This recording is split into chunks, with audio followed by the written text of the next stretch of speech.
Flight 702 was just another flight over India. Until it wasn't.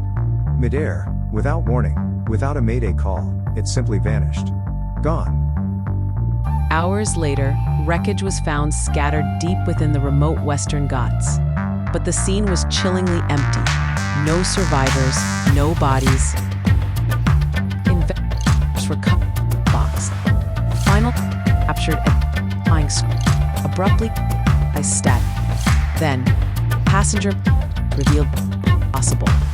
One name, an extra, some book, ever seen. On flight 100 and what? Here without it. Every piece of evidence points to a truth far stranger than a simple crash. Something isn't adding up.